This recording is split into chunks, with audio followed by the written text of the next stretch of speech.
welcome to the Theology Pugcast. It's great to have you with us.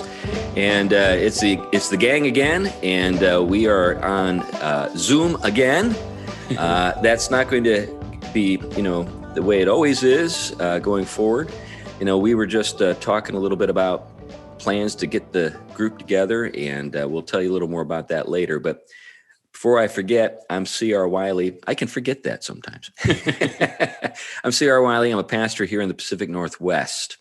And I've written a few things. And my book on Tom Bombadil is my latest project. And it's into the publisher. And they told me that things look good. And we're looking forward to seeing that published. Brad Bierzer from Hillsdale College is writing the foreword to the book. And that's a great thing. Brad wrote Sanctifying Myth, which is a book we've talked about before here on the podcast. And he's a good friend and a first-rate scholar, written a number of books on Andrew Jackson and Russell Kirk and so forth. So I'm very pleased that he's doing that. But enough about that, enough about me. Let's go around the horn, as they say in baseball. It is baseball season. So we're going around the horn. And Glenn, tell us about yourself and all of your new adventures. I'm Glenn Sunshine. I'm a professor emeritus at Central Connecticut State University, teaching having taught European history and other things. I'm a senior fellow at the Colson Center for Christian Worldview, and I've got a ministry, Every Square Inch Ministries, and I got a whole bunch of speaking gigs coming up this summer. So. All right. Tom. Tom Price, systematic theologian and Christian ethicist. I teach both at Gordon Conwell Theological Seminary and some other places, and am busy writing this summer. And there'll be more to be announced as that stuff takes fuller shape. But do keep waiting, keep anticipating, keep anticipating. There is a moment, an event coming when that announcement will. You remember the old. Clear. Remember the old ketchup commercial, right? Anticipation. Yeah, that's right. Who sang that? Was that Carly Simon? Was that who? It sounds like, that was Carly. That was Carly Simon, yeah. Anyway, you're making us wait, Tom. You're making us wait. Anyway, so today is my day, and as I've been thinking about what to talk about, my mind was prompted to bring up a subject that I think all three of us have some experience with. It concerns the artistic endeavor, and it's the matter of it's creativity, or another way of putting it, maybe originality. Everybody wants to be original. Have you noticed that? Everybody wants to be completely different, just like everybody else. It reminds me of that. Remember that Far Side cartoon where you've got all the penguins, and there's one penguin, in the middle of the pack, and he's singing "I've Gotta Be Me." Anyway, we do live in a culture that promotes, this idea that you should be utterly unprecedented. You should be completely original. In fact, we promote the idea that the greatest work of art that we can give to the world is our lives. Right? This idea of self-creation. Yeah. Well, what prompted my thinking along this line was some stuff in Carl Trueman's new book, The Rise and Triumph of the Modern Self. Here it is. It's a good book. When I first dove into it, about the first third of it was really familiar territory. I was like, hey, that's great. I'm glad Carl's finally letting folks in the reform world know about Rousseau and Blake and Shelley and all these guys. But when he gets into The Rise of the New Left, now I'm obviously very familiar with the New Left like you guys are. He gets into some detail that I was not familiar with, and it's been very helpful. But on sort of the larger, sort of backdrop against which Carl is discussing this whole, rise and triumph of the modern self, is a contrast between mimesis and poiesis.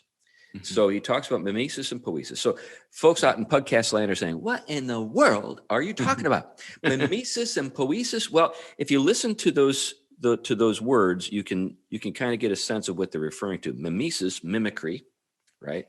Mimesis is the idea that there is a reality to which we conform, and it takes discipline. And because we're conforming to it, in some sense, we are conforming to ideals. And through the process of conforming to those ideals and being shaped by them, we grow in wisdom, because the world is ordered by the wisdom of God.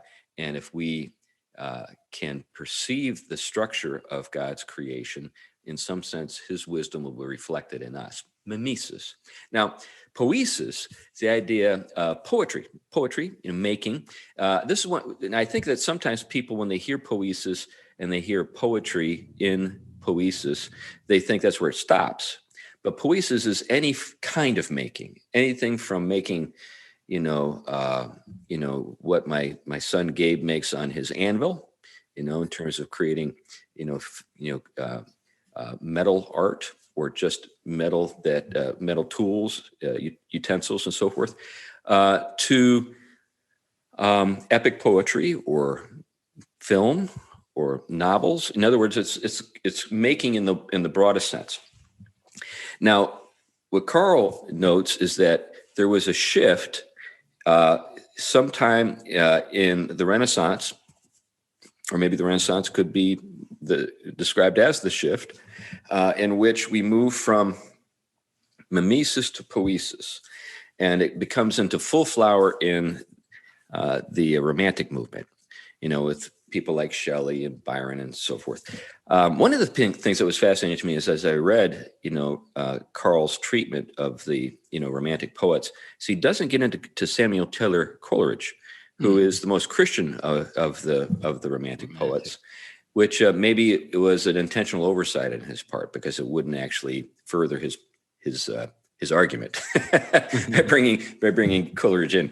But anyway, and as we talked about before, the Romantic movement is pretty diverse. Yeah, I mean, there are a lot of other elements to Romanticism beside the ones that he's highlighting. But I think, that doesn't make what he's doing invalid. It's just that we have to be careful not to overextend it into everybody who's in the Romantic movement. That's right. Yeah. Yeah, it's kind of like modernism. T.S. Eliot was a modernist, and a very self-consciously a Christian one. So there are lots of puzzles with these things.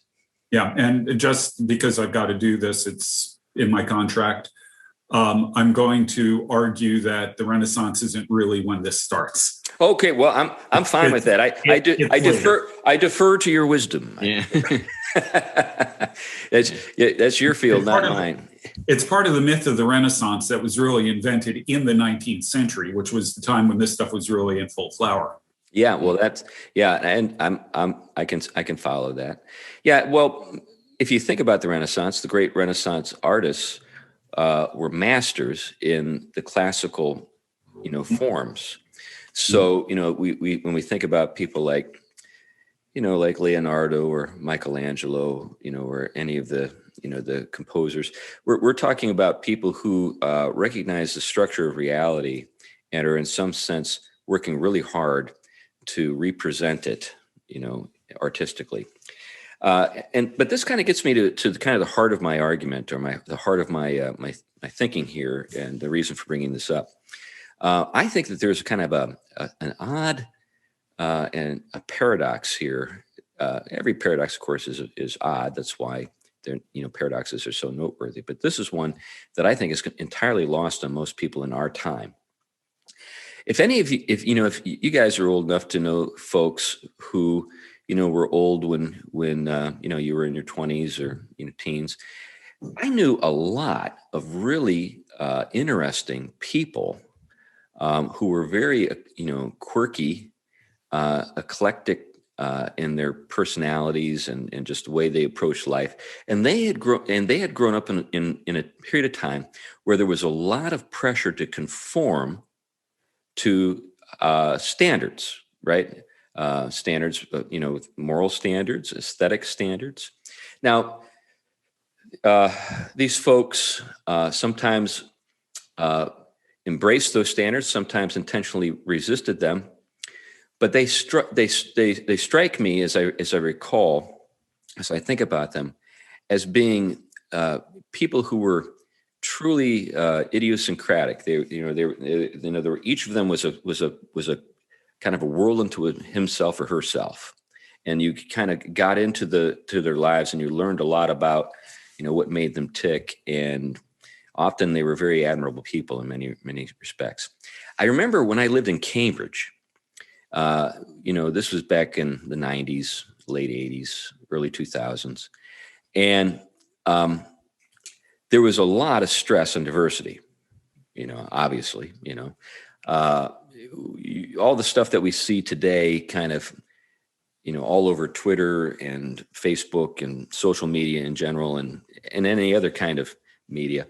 Well, all that was sort of an embryo there in Cambridge. I remember a woman in my church when I was there. She was a Jamaican woman who volunteered in the public schools. And I think it was in like 1993 or 4, she told me that she was no longer allowed to refer to her husband when she was in the school. She could only refer to her spouse. And the reason is the lesbian couples and what have you didn't, it was a microaggression if she did that. But so here's a Black woman, and a Christian who is being told that she has to be more sensitive to the, other minorities in terms of her speech. But getting to my point, during those days when I was in this environment where you had people from all over the world, the diversity was very superficial, in my opinion. It was all on the surface, and everyone was uniform when you got past the surface. The attitudes, the outlooks, the convictions, and they were uniformly bland. I mean, these were bland people. Yeah. They didn't have any. The only time they would ever get riled up about anything was on, if you were talking about, I don't know, global warming or something. And even then it had the feeling of like they're on they're cheering their team or something like that. It wasn't really deeply, sort of held convictions.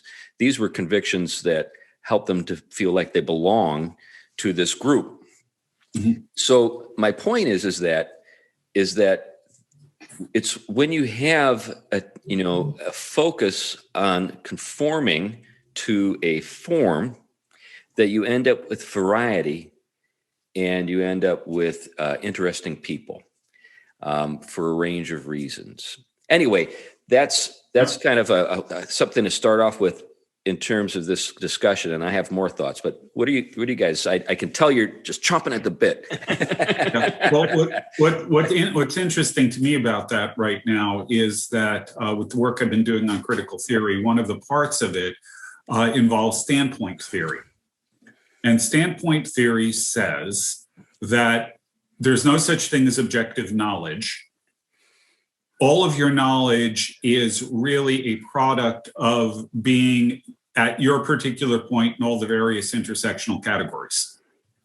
So to keep it simple, all white males think alike, all Black males think alike, all Black females think alike, and so on. Now, there are other categories that you got to work in if you're going to really do it correctly. So what that means is that if you're a bean counter at the university and want diversity, all you have to do is bring in people from a variety of intersectional categories and you will automatically have diversity.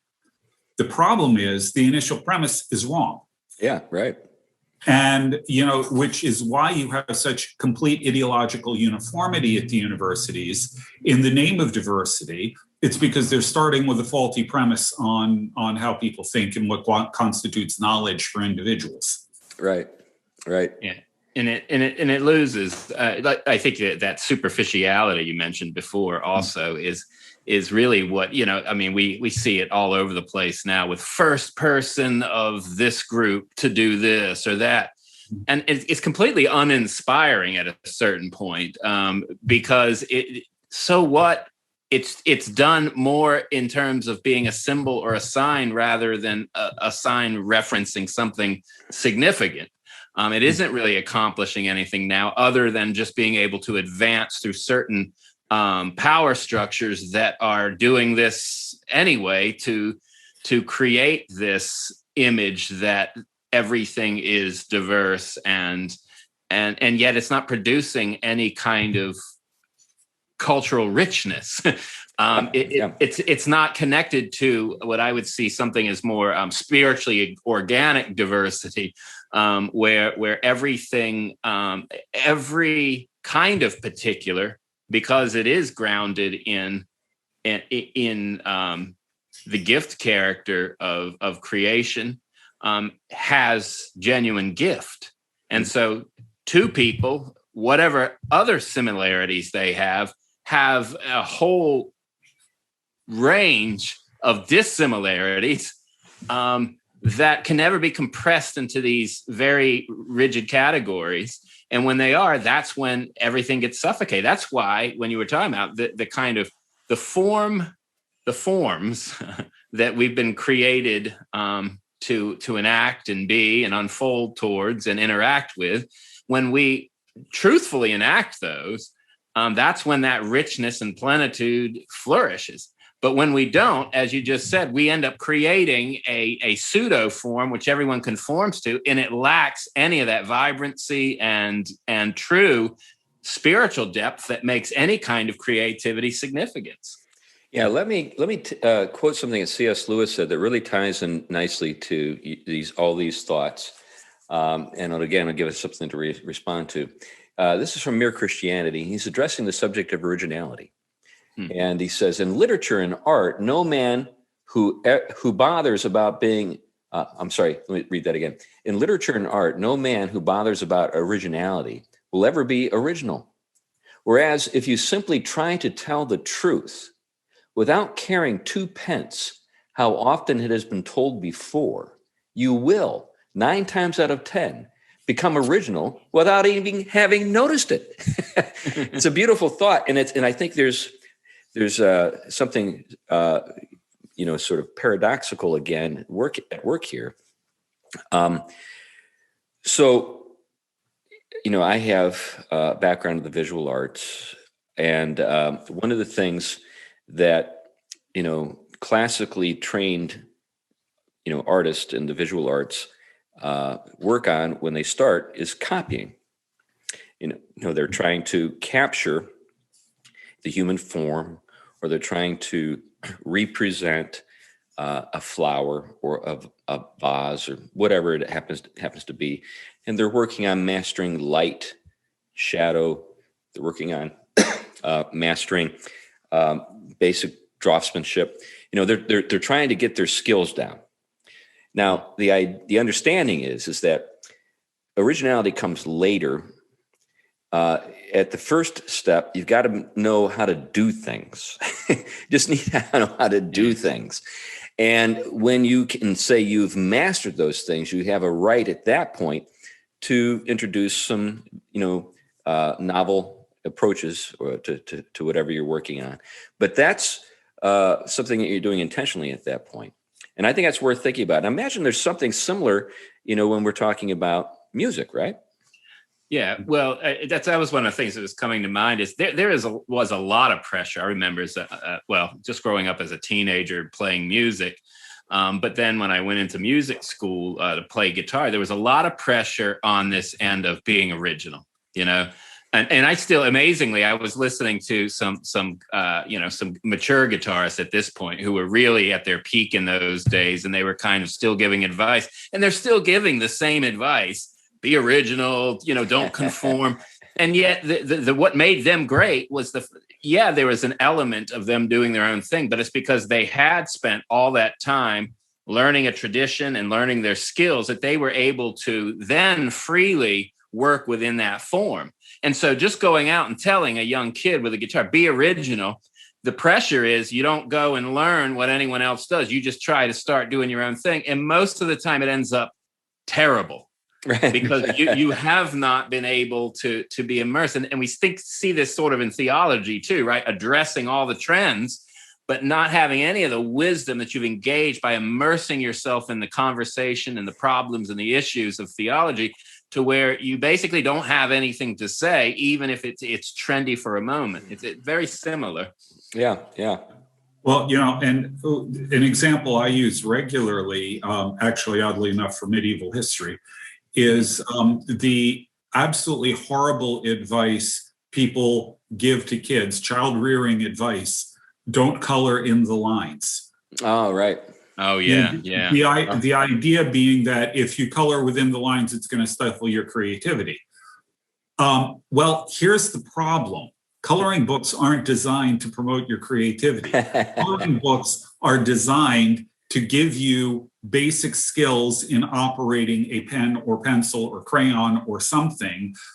And coloring in the lines is teaching you how to use the tool. Right. And the reason why this comes up historically is that Charlemagne could read but could not write. Huh. He kept a pad, well, the equivalent of a pad, by his bed at night, where he would try to write, and he just could never get the hang of it. And the reason is that you learn the fine muscle control needed to manipulate a pen when you're young. If you don't learn it then, it's very, very difficult to learn it ever after that. Yeah. Right. So, yeah. But again, the point being that the exercise of color, or the exercise of copying, or the exercise of playing your scales and your arpeggios, and all of these things are basic skills that you need that actually free you to do things later. Yeah. If you've seen sort of the progression or maybe regression of Picasso's work over the years, when he was a young man, he was classically trained, and he actually was quite good at representing faces in the human form and so forth. It was all recognizable stuff. But he had the right after that to say, okay, I'm going to try these other things, because he was trying to express a particular philosophy that we don't agree with, but it was something that you could say he had the right to do. Whereas I think most people today would never be able to do what the early Picasso did, and maybe not even be able to do the thing that he did late. Well, and actually to put Picasso's skills in perspective, according to some sources I've read, he is probably one of the people who used to forge when he was, prior to becoming a major figure, he used to forge artwork. Well, but that's actually something that I think it's an incredible skill. Well, that's it, because what you're doing. So like when I was just getting started, I was enamored with particular artists, and I wanted to be able to do what they did. And I was maybe 13, 14 years old. I would actually take tracing paper. And I would, I'd lay the tracing paper on top of whatever I thought was really cool and I wanted to draw, and I would trace it out. Now, doing that again and again helped me to do what you just described, Glenn, master my use of the pen or pencil. And then I would, the next phase was now laying the piece of work that I wanted to reproduce alongside a blank piece of paper, and then copy that way.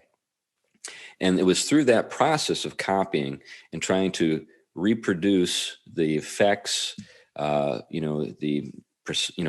actual work of art, that I acquired the skills that allowed me to go on and do my own thing. And I think one of the things that, as I think about it now, I can look at in my own development as a visual artist, particular artists who had a contribution to make to the way I do things. And when I look at my own work, I can see little bits of them in my work. There's a sense in which I can say, okay, I see that's where I got that. That's where I got that. Now, through the bringing together of these different things, plus my own kind of inescapable individuality. That's the thing. You are an individual, whether you want to be or not. And you're going to have your own way of doing stuff, even if you try to be just like somebody else. And now Yeah. I think the great artists tend to be the ones who, hide their sources really well. You can't look at their work and just say, oh, it's obvious he picked up that from here and that from here and that from. Now, some of the stuff that they do is their own stuff. But even the greats, when you get them, in a quiet, spot and get them, to drink a little bit so they loosen the tongue a bit, they tell you where they got stuff. Well, But, it's often said in academia that originality is the art of concealing your sources. That's right. Well, it's funny you mentioned that. I think I've told this story before, but my first time when I moved over to Oxford, I went to visit one of the first pubs around, and the undergrads were just starting to arrive into Oxford for the start of the new year. And there was this young guy, and it was filled, and he had a bunch of friends around him, and he was just saying something. And I don't know, he had enough to drink to where he just asked me a question out of nowhere. And so I kind of responded. It was a philosophical question. So I kind of responded with naming a few different people and quoting them. And he goes, his first line to me after that was, he goes, "Well, those are great ideas of other people, but don't you have any ideas of your own?"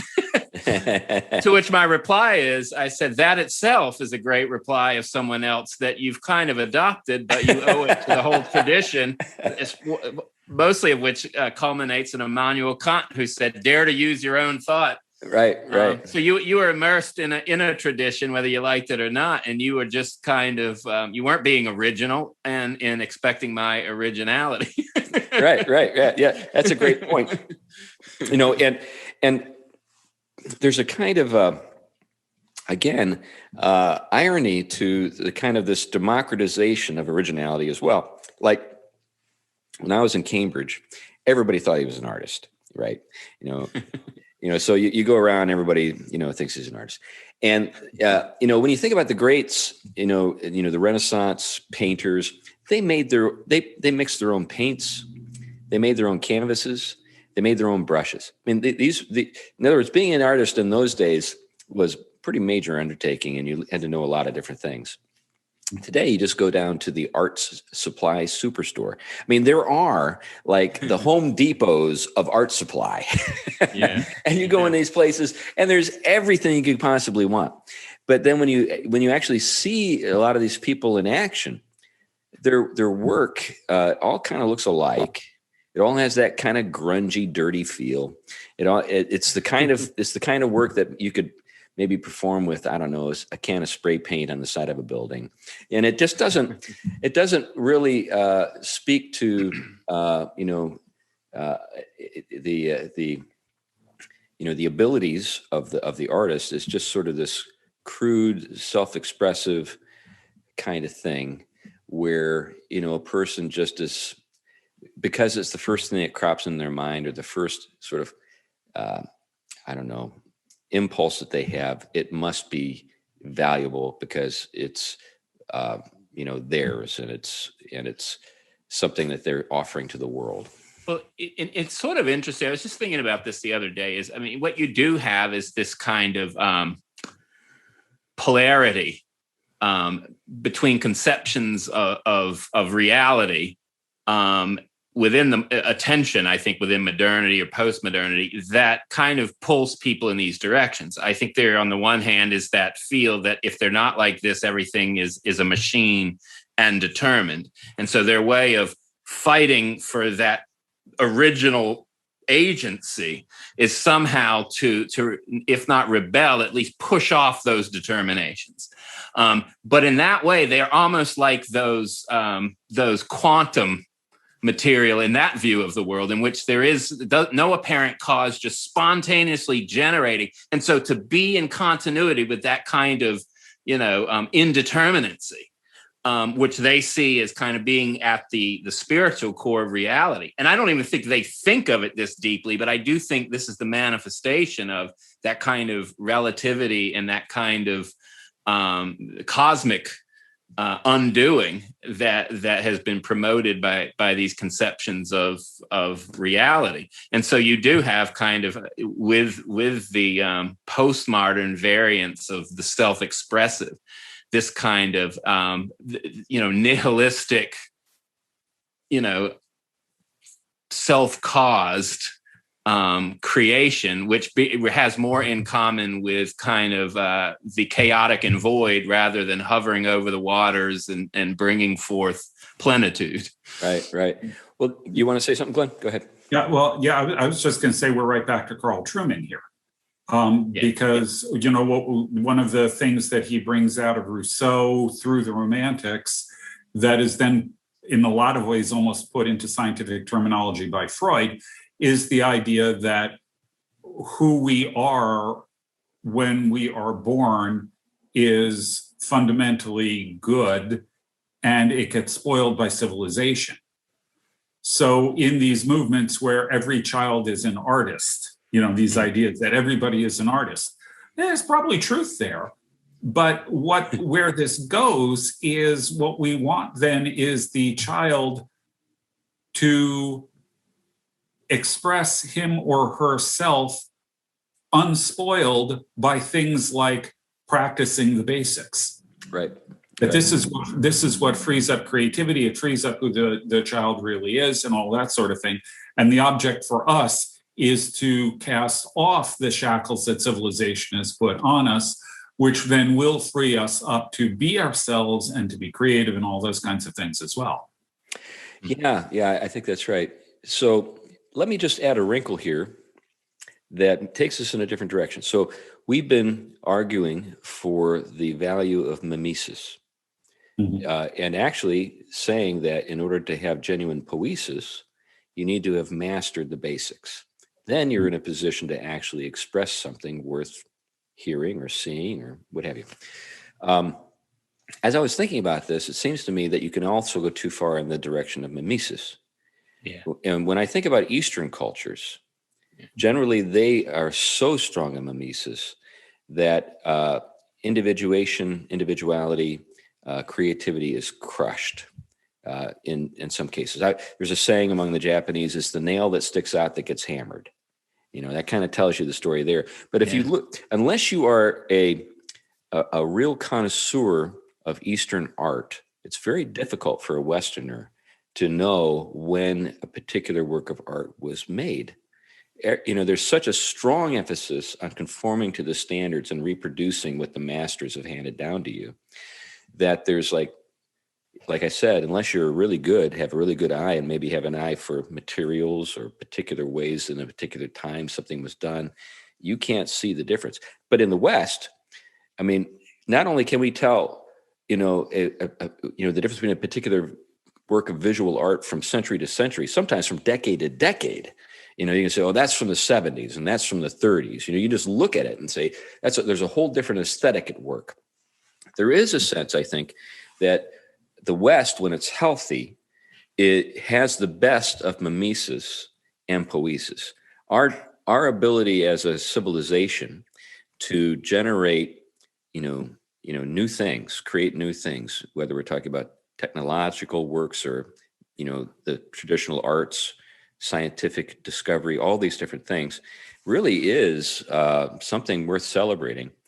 I have some friends who are engineers in the defense world, and I even have friends who are in the armed services and pretty high up. And one of the things that these engineers and these men in the service have shared with me is basically all the stuff that the Chinese military, industrial complex are developing is our stuff. So I had a friend who is a pilot. He saw a photograph of the cockpit of the latest Chinese fighter, and he said, it's the F-35. Everything's in the same place. The knobs are the same. Everything's the same. They don't have it. They don't really have an ability to make something, from scratch that's their own, I guess, work of art or at least industrial, sort of product. Now, maybe I'm being too harsh, but I don't think I am. So the trick, I think, in the West is we've been able to see a culture that has a kind of dynamism. And my theory, for what it's worth, behind that dynamism is that our tradition is eclectic. We, Remy Bragg, his book, Eclectic Culture, he's talking about Western culture. We have an ability to sort of just absorb stuff and kind of rework things and because we have this continual sort of fermentation going on, new stuff is cropping up all the time. Just stuff that you cannot, no one could have really anticipated coming. Like, have you ever seen visions of the future from like the 19 teens, where you'll see some artist portraying what life will be like in 2020. It's hilarious. Because, basically what you get is basically their own time kind of projected out in a kind of a linear way to our time, and everything looks the same, except it's... Well, think about a movie like Blade Runner. Yeah. Trying to anticipate what the future is going to look like, but you've still got payphones. That's right. Well, that's funny. The other night I watched The Paper Chase. Okay. John Houseman, and I wanted to watch it just so I could see John Houseman dress down those students in class after class. Here is the dime. That's right. Call your mother. There's very serious doubt you'll ever become a lawyer. Yes, I have not seen that movie. No, I can quote most of it. They used to show it every semester at Michigan State. Oh, did they? And I went to see it every semester. Well, it's basically a professor's dream film. But anyway, but in that film, you've got a number of interesting things. But you've got the payphone thing. Remember when you were in college and you had to stand in line to use the phone, the dorm phone? There were these scenes where the character Hart is trying to make a phone call, and there's like 7 guys waiting for the phone. No one understands that. Anyway, those were the good old days, baby. Yeah. But getting back to my point about originality, there's something about the West, and I here's my theory. I think that it's due to the fact that in some sense, the Judeo-Christian and the Greco-Roman traditions are not entirely compatible. And because of that, there's always a kind of stirring in our culture as one kind of part of our tradition is dominant or in sort of retreat, that kind of thing. And I think that's one of the things that's behind the genius of the West. Now, to go to Asia, I think this is probably true across the board, but certainly within like martial arts traditions, which is what I'm most familiar with in terms of Asian arts. And the word art really does apply here. They have a really different concept of, well, I don't even think they think strictly in terms of creativity in a way we would understand. The idea is, let's say with the martial art, let's say you're in Japan, you've got a master who has, he's recognized as a great swordsman. And he will teach a particular, they call them katas, a form, a pattern that you do. And the idea is that since he is enlightened or whatever, if you imitate him, you will become like him. And the idea is, it's very strictly a mimesis thing, as you said, but the object is ultimately not just to learn the form, but to transcend the form. Okay. You have to this is the way you learn your basics, but learning your basics takes you beyond just what you are doing into the mindset and sort of the spiritual attitude of the master. And I think this probably applies not just to martial arts, but to calligraphy, to painting, to fill in the blank. I mean, even to the tea ceremony. There's something that is supposed to transcend the rote repetition, but the way you get to that point is through the repetition. I mean, so it's a very different way of thinking. It's a kind of mastery of something. I mean, I think that. I think that you would find that, even in figures in the West like Karl Barth, when he was in the rampant liberalism, and he was starting to go back and learn the ABCs, as he told, his sidekick Turnhuisen, goes to scripture first, but then he starts to read it in conversation with the whole Christian tradition. And when he's reading Calvin, he's prepping these lectures before he gives he's completely underprepared. He was in the pastorate 11 years, gets thrown into the academic world. He's reading Calvin, and he's got this line: until you have read and walked completely with Calvin, you don't have a right to start to go in another direction. But if you just stay with Calvin, you're ceasing to be a Christian agent. Now, I don't like where Barth ended up, but nevertheless, I get his point here. His point is that there is something to being a Christian as part of the church, in which we do have to learn from our fathers and mothers and our parents in the faith, right? But the goal of that is to prop you up to be the distinct gift and agent you are also to your time and place and the community and the church. And I think this is likewise with our human creatureliness. Whatever we do in terms of gifts that we have, think of folk music traditions, right? Even someone like Bob Dylan. What did he do? He learns Woody Guthrie, and then he starts reading. Who did Woody Guthrie learn from? And he starts learning, and then you get this whole series of roots music that is the immersion in the tradition, the learning of it, to which then he can kind of develop in ways.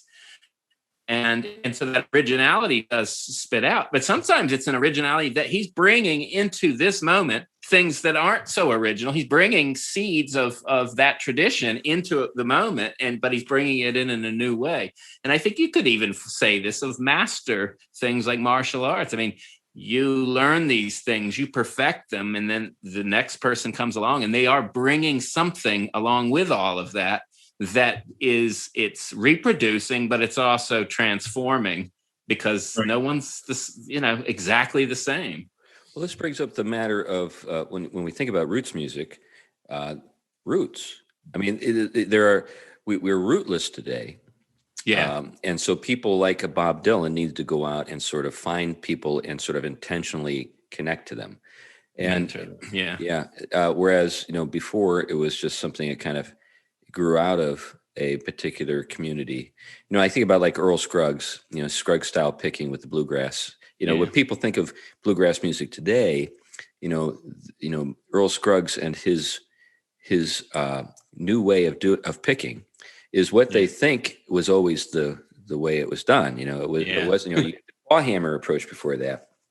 And, all the roles and all the kinds of things that we now associate with, great banjo pickers, that was all kind of introduced during the 30s and 30s and 40s and 50s by, Scruggs and people who were around him. But he had been, he was a poor kid who just was sitting on his porch with a banjo, kind of experimenting, mastering the old approach, the old kind of mountain kind of, drop thumb kind of thing. And then, trying to, work with a new way but it was very organic. It was sort of, he was within this tradition. Yeah. And he kind of found himself, made this contribution that was just so revolutionary. It changed everything. And it tended to be all around their life. They, where they are, they'd meet on the front porch and they'd play this music every day, or on the weekends, everyone would come around. It's similar. Think of, Bill Monroe with the mandolin and bluegrass, or Doc Watson. These figures, they revolutionized. Again, most people think bluegrass goes all the way back. It's very new on the scene in many ways, but it's connectedness to all these roots, and it's development of a line of something. So you are, generation after generation is handing on a gift and handing on a set of riches that if we draw on them, we're able to have more than if we just had to come up with all that out of our spontaneous, generating will. Well, I think that's one of the reasons why pop music is just so bad anymore. It's just, the old pop music was informed by folk music. It was informed by even classical music. Yeah. And you had people who had been classically trained, or they were actually, formed in a community, and that was always playing, always singing, just doing things. And people just kind of, it was second nature to do things a certain way. And so there was just a tremendous richness. And a level of complexity. Right. That is utterly lacking now. Yeah. I hate to be one of those guys that says that classic rock is if you're going to do modern music, classic rock is way better than what's going on now. But just look at the levels of complexity and what's going on. How many different things you can get going in a classic rock tune, whereas today it's all just very, well, bland, straightforward, nothing, no subtleties. Yeah, and I actually know young musicians who agree with you, Glenn. I mean, they do see kind of the classic rock era as kind of a golden age that they can't reproduce. They just can't do that stuff anymore. And let me throw one more thing in about music. I'm not a bluegrass guy. I don't play strings. I play winds. Okay, but I started getting into Irish music. And there's a very strong, I mean, people associate fiddles with Ireland, but it turns out there's also a really strong flute tradition there that then gets carried over to whistle and so on. And what's interesting is that there are a couple of key people that you can point to that actually changed the way Irish flute was played. And some of it involved actually adapting techniques that were used in bagpipes. Okay. So it hadn't been, there's a thing called a cran that's used in alien piping that you can't do a roll on a low D. D is the lowest note on the instrument. On a roll, you play a note above and then a note below and then back. Okay, but you can't do that on a low D. So how do you do a roll on a low D? Well, you adapt a technique from piping called a cran. And I'm not going to bother explaining that. But that's another way in which this kind of creativity comes in. It's not strictly just staying within the tradition. It's borrowing something from a related area and incorporating it in, and suddenly you've got something new. And that's very fascinating, because I was just thinking of the Spanish writer Lorca, right, poet, who wrote the famous Deep Song. And here you have not just a style of music borrowing from style of music, but a poet drawing richly off of the Andalusian culture. And in that, the strands of Byzantium, Christianity, Islam, and it kind of different things from its kind of liturgical traditions, but also the kind of more folk elements from that region, and the way they eclectically came together and created almost this kind of beautiful rhythmic structure. That the beauty of the language, the Spanish that Lorca does, it is incredible to read it. You can feel the pulse of that rich, vibrant tradition, and I think the spiritual connectedness, the metaphysical connectedness, is something that a lot of people feel when they go to roots, but they don't recognize is really there, and that I think is. I think that's one of the things we have to not ignore, is that I think at the heart of those roots and those traditions is this connectedness to reality and spirituality, which we don't have now. This this kind of just coming out of yourself, poetic, right. In poesis in this sense is completely disconnected from that rich web of being, that in the patterns of being that give depth to music in its fullness, or any art. Yeah, so we've talked. Another quick example, you go to West Side Story, the song America. I like to be in America. The rhythm, it's a 6/8-3/4 rhythm. That is a Spanish dance rhythm that we can trace at least to the 13th century. Okay. There's a kind of depth that is pulled out. Sondheim knows this. He I don't know if he knows it goes all the way back to the Cantiga de Santa Maria, but he's aware of this, and he's bringing out that tradition and using it in the context of a modern musical. Yeah, and what we now today refer to as cultural appropriation. Yeah, that's right. but there is no other way. But yeah, that's the point. That's what I'm getting. So you can have a kind of growth from within with regard to some artistic tradition within a folk community. But I think the great leaps forward, so to speak, and this is kind of what I was getting at with regard to the Judeo-Christian, the Greco-Roman, is that there's something that happens when there's a kind of a collision or a sort of mutual sort of fertilization.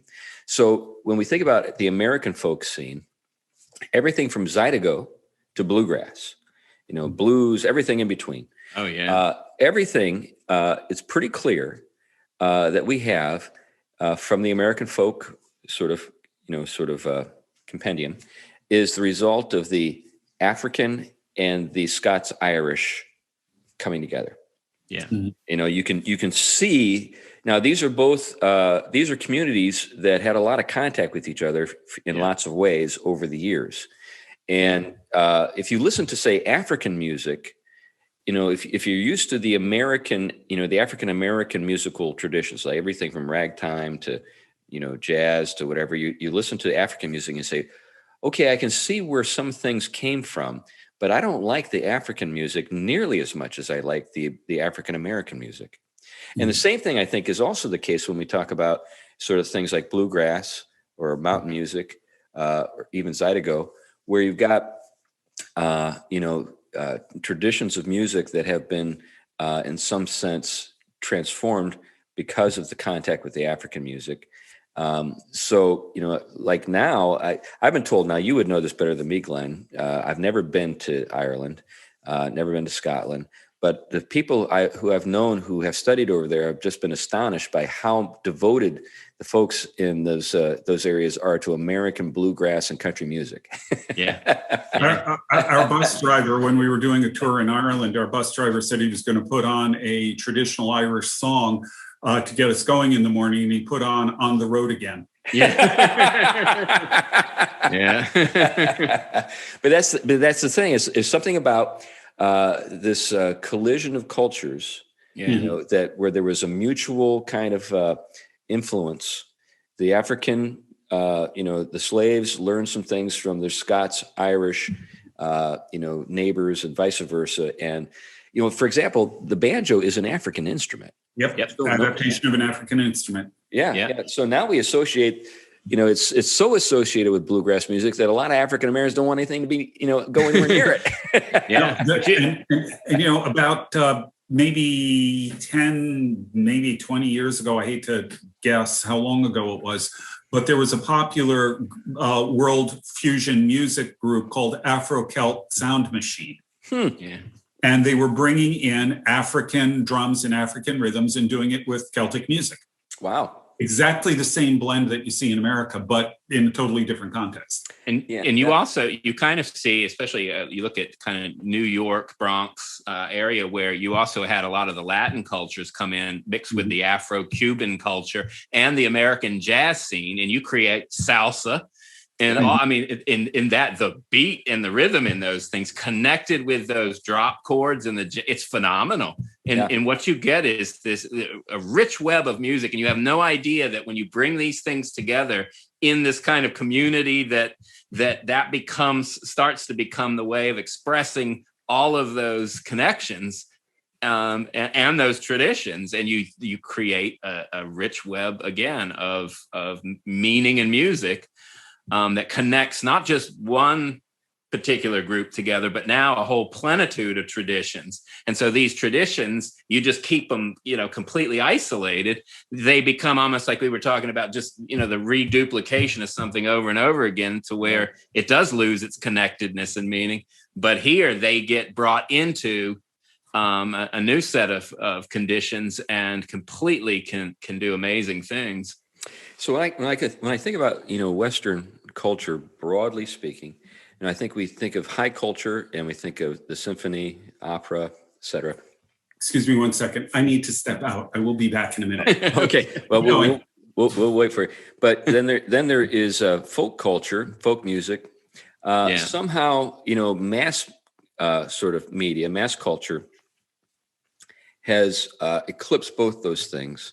And I think to the impoverishment of our culture, so that now, there are formulas to make a pop song and all these things that you just have to kind of follow, kind of almost in a mimetic way, but in a kind of a declining standard of execution. Yeah, and it's amazing because I when I drive around, I can hear people blasting, and I always say it's the same song over and over again in every car, all the time. And they blast it, and I'm just saying, how can you drive around and listen? How can you? What are you? There just really is this kind of mindless, and it's not even a good, combination of rhythm or melody or harmony in any sense of the word, and and it's all over the place, and it's not just one song. I mean, it dominates the kind of popular airways, and then you turn like NPR, which tends to be pretty much leftist and everything else, but then they have this special section on music, and it's always this really cool folk music that's up and coming and rare artists, and I'm thinking, no, you should be listening to the stuff you're pretty much promoting on everyone else, because that's right. representative of what you think. Right. And this doesn't belong to you, or shouldn't. Yeah. Yeah. This brings up an interesting thing to consider, and maybe this would be a way to kind of bring this plane in for a landing. And it's getting back to the sort of the theological framework within which we think about creativity. So one of the more helpful people in this matter is J.R.R. Tolkien. He's helpful for a range of reasons, but one of those reasons is his understanding of something he refers to as sub-creative work. So we have creation, which is the reality that we find ourselves in, that is given to us by a creator who has spoken the world into being. So there is a logos that orders things.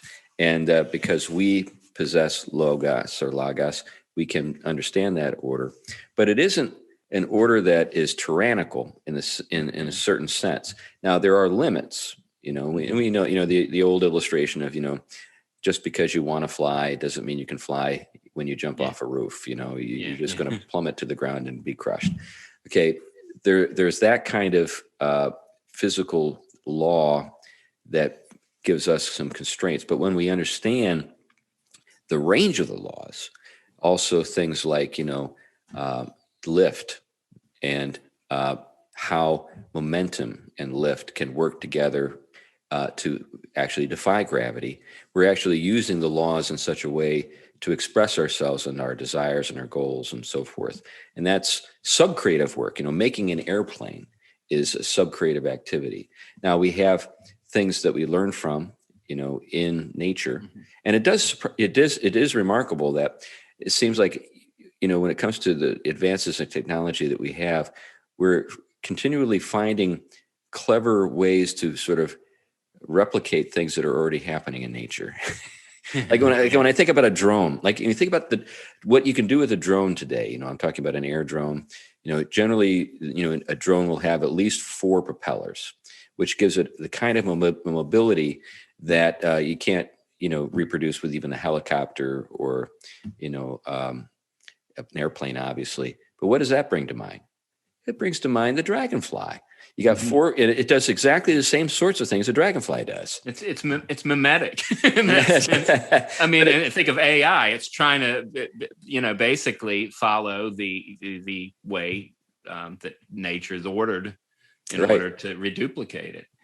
So you have this larger structure that we learn from, but there are things that we can create that do elaborate. They're not strictly, the difference between a dragonfly and a drone is that a drone does what we want. We can command the drone and move it here and there, and you put a camera on it and spy on our neighbor, that kind of stuff. But I think that this is, I think, an appropriate subject for Christians to consider. I think another thing to think about with regard to all this is when we think about the incarnation, what we're talking about with the incarnation is something new introduced to history. Behold, I'm doing a new thing. This is something new. So I think that actually, in part, the creative impulse of the West has something to do with the incarnation. The fact that we, as Christians, recognize that there can be new things. So this is a positive side to poesis. The way I started the conversation, it might have led people to believe that I'm against poesis. I'm not.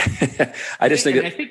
And I think a way of talking about it is we're talking. I mean, the first point is down to the kind of being an ensouled creature. I mean, what kind of self are we? Well, we're not a poetic in the sense that we generate our own being or anything else, really. I mean, we're premised, as philosophers like to say. Our will is premised. So it's also, in bondage in some way. So So there are radical limits right there. And being in bondage means also that when we are trying to be poetic and think we're severing ourselves off from God and the order God has given for the good, that somehow we're doing something new. When actually I think that's where the delusion is. But one of the things I think Christianity brings in, not merely mimesis versus the poetic, is that any poiesis that we have is the proper consequence of what used to go by the term pathos, another Greek term, suffering divine things. It's when we are premised, we suffer the divine. That isn't being hurt by the divine. It means that this is something we are not active in creating. We undergo. So in undergoing God's endowment with a being and then ordering that form towards ends for the flourishing, when we do that, we are genuinely have real poiesis too. And in that case, we actually bring life into, which I think is part of that sub-creating. We're part of the, Christ basically talks about, if you remain in me, he's the vine, you're the branches, you will bear much fruit, right? And I think in a Christian sense, that bearing much fruit is that byproduct of what you're talking about. Something new entering in from the eternal, if you will, breaking into the temporal and doing something new with that matter. Right. Yeah.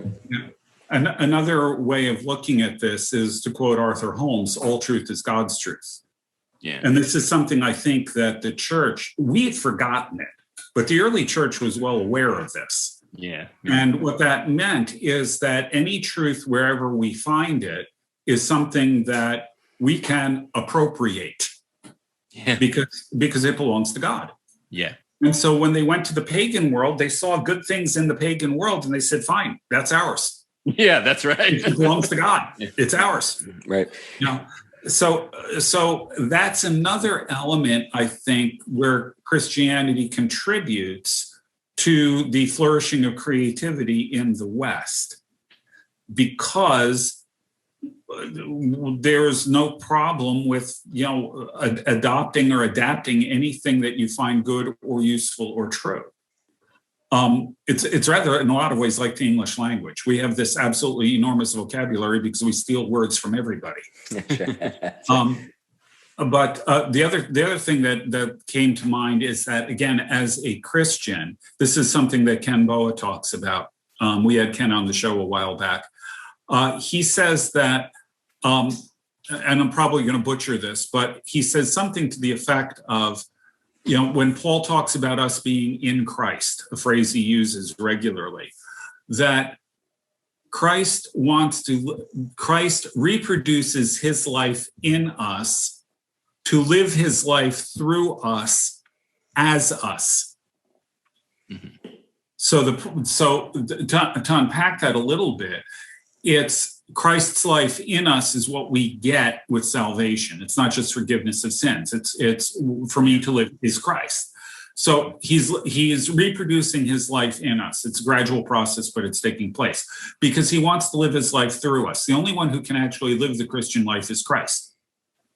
But he wants to live that through us, but he's always going to do it as us. It's always going to be refracted through the prism of our personality, all of those kinds of things. So it's always a unique expression of the life of Christ in each one of us.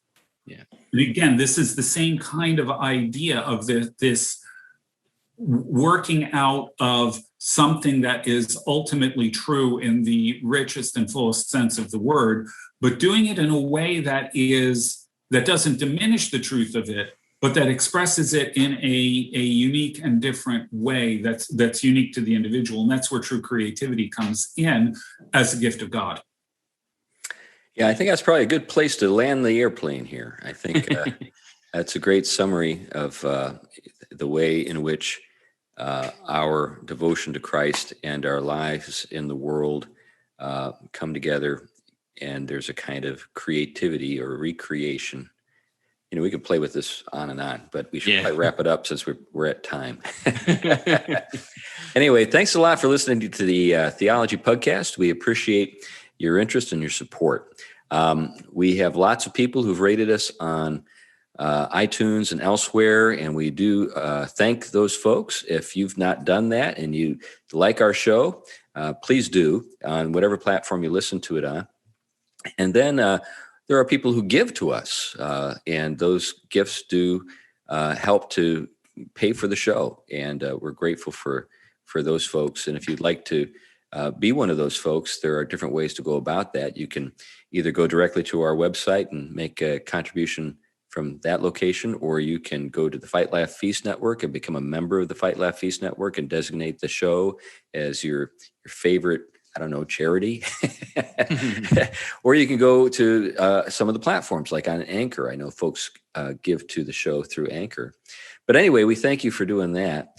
And if you're going to be in the Connecticut, sort of mid-Connecticut area in mid-July, we're going to be conducting a number of meetings, at least 2 or 3, where we're going to get together and record maybe 2 or 3 shows at a shot. And hopefully you'll be able to participate and actually sit close to us as we do so, now that the COVID restrictions seem to be loosening a little bit. And we'll let you know about those when we know more. We'll probably put something up on our website or over on our Facebook page, probably both, when that time gets near. Anyway, thanks a lot for listening, and bye-bye. Bye.